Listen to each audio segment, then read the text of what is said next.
I'm losing faith in Cardano. And I'm demonstrating that by being in a Cardano live stream on Sunday when I don't have to be there, but I'm there right now listening to the guy who created it. Oh, whoa, whoa, oh no, oh no, oh no.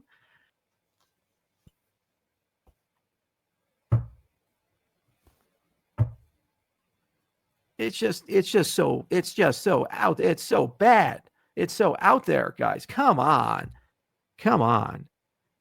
Ugh. Hey, everybody. It's Eddie from Tokyo. This is your cryptocurrency update from Japan. And that, of course, was Charles Hoskinson, the founder of Cardano, with the ADA or ADA token. And wow, he had an epic 2+ hour live stream in the last 24 hours. And yes, we're going to hear more from that, which, yeah, I had a little bit of fun, I admit, curating these clips. But he also had something very profound to say about XRP, the digital asset. However, I want to jump to some breaking news. Today on Twitter, I broke this that was really a sleeper. I mean, it just had not popped up on anybody's radar. We've got another ETF. It is going to go live on Wednesday in Toronto. And yes, it is physically held XRP. And as I promised, I am monitoring the CME Group's ETFs. Now, these are not physically backed, but the last week it held up pretty well. This is with XRP. On June 9th, 192 contracts, followed by 113, a little dip down to 75, and to 180 on June 12th, and they finished the week off on June 13th at 188 contracts. Now, the market has been quite volatile, and rightly so, because of global uncertainty. This time, we have risk off, and the current price trading for Bitcoin is at 104,442. It has been ranging tightly in that 104 to 108 range, but I have a feeling with this 2.88% and looking out around the corner, I would expect that we're going to see some further decline. There is one company in Japan that is not declining in their position, and that is MetaPlanet. Simon Gerchevich is showing you as he leads that project that a declaration has been made. They currently sit at 10,000 Bitcoin. They have surpassed what Coinbase is holding, and they are on a path to reach 210,000 Bitcoin by 2027. Yes, I think this is going to be an era of mind-blowing purchases, and he says that it will create a divide between those who bought Bitcoin and those who were left behind. Just a couple of months ago, before they really ramped up, Moonchaser and I were lucky enough to have Simon at a coffee one afternoon in Tokyo. I took him to my favorite hideaway place, which is called Gajoen in Meguro. And what a pleasure it was to meet him. And I just am pleased to see he's having so much success.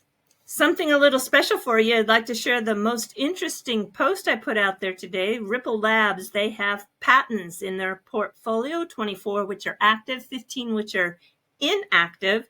And just a little trivia, in 2018, that was their most active year when they filed 10 patents.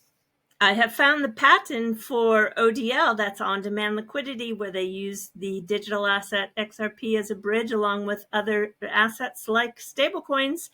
And I will present you the network computer system for on-demand liquidity to facilitate direct cross-medium transactions. And yes, companies do use the digital asset XRP. You can find these confidential master XRP commitments to sell agreements, which are the agreements between the company using on-demand liquidity and Ripple out on the internet. Here is one to prove it, and there are many more if you do your research. So this Ripple patent is for bridging, and of course when it was created, it was for XRP. Now they use various stable coins like RLUSD, USDT, and USDC, etc. This is, well, it's got a secret sauce. Let me tell you what that is. That is the client pool, and it's solving the price swings during a swap. So this system addresses price swings in the digital asset to ensure the agreed upon exchange rate is honored. When you trade money, like dollars for euros, using their app, and I'm talking about using the RippleNet app, it uses a digital coin, that would be either a stable coin or XRP, to make the swap instant. Sometimes the value of that digital coin can wiggle a bit during the trade. It might mean that you get slightly more or less than expected. So to fix this, Ripple's system keeps a stash of digital coins called a client pool or slippage balance at the exchange where the trade happens. And if the digital coin's value changes and the amount that you get doesn't match the promised rate, the system automatically pulls from and adds to this stash to make up the difference.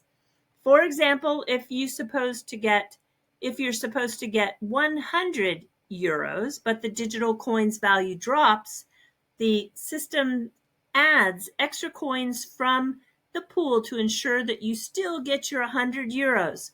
This keeps the trade fair and sticks to the guaranteed rate so you don't lose out during the price swings. And I just want to give a little bit of a be vigilant out there, because so many people seem to be making announcements that they're putting XRP on their reserves for their treasury. We've got another one using the digital asset XRP, 125 million. But, I don't think this one is really one that you want to take to the bank without doing some due diligence. There should be some due diligence. You should be able to find a filing on the SEC. This one does not.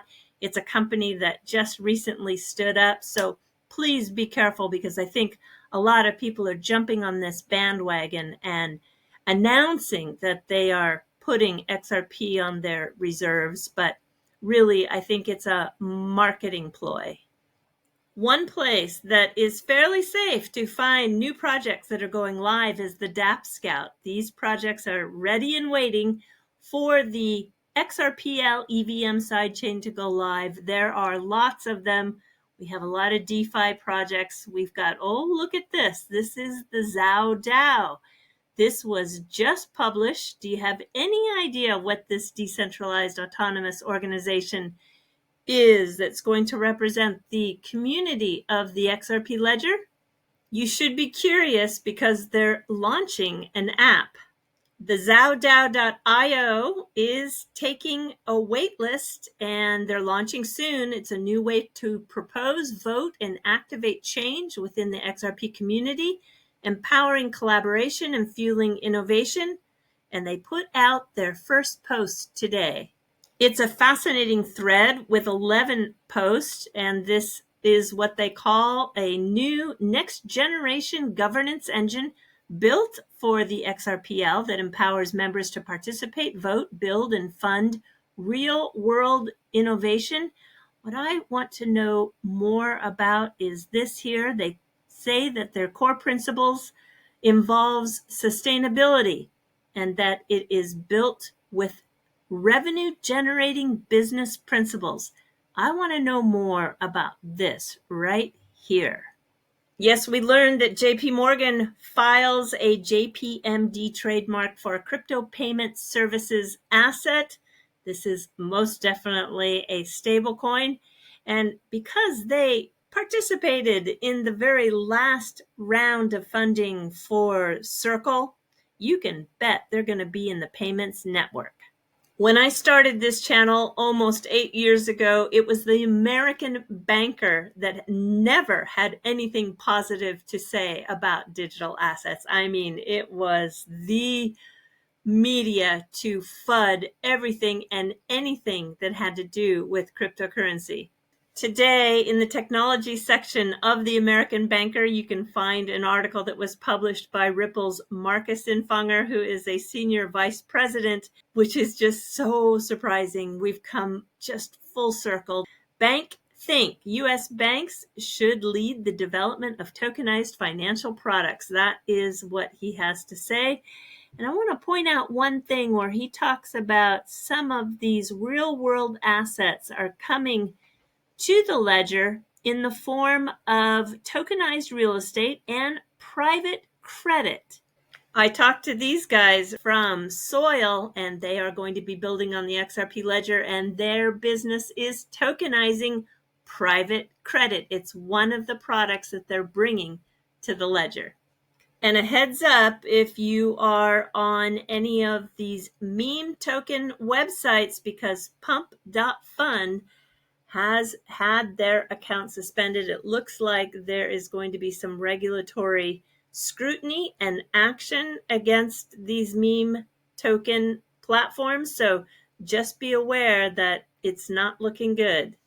I'm going to let Charles Hoskinson take you out on the rest of that curated clip that I did. And until next time, do take care. Sayonara for now. Bye-bye. When did we get to a point in society where we just say it's legitimately okay to behave like a piece of garbage? You're just scum. You're just scum. You're just trash. You're just trash human. Just spent my weekend in Scotland eating haggis. When can I eat haggis in your restaurant, if you know what I mean? I like that haggis. And this creepy Scottish man was brought to you by Head & Shoulders shampoo. Even the bald men need it. Shout me out. Ba-da-ba-ba-ba.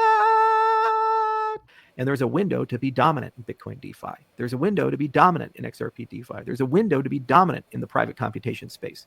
And we got to go out there and get it and win it. If we do, we're number one. The market's hard. Competition's hard. Running a business is difficult. You are competing against killers.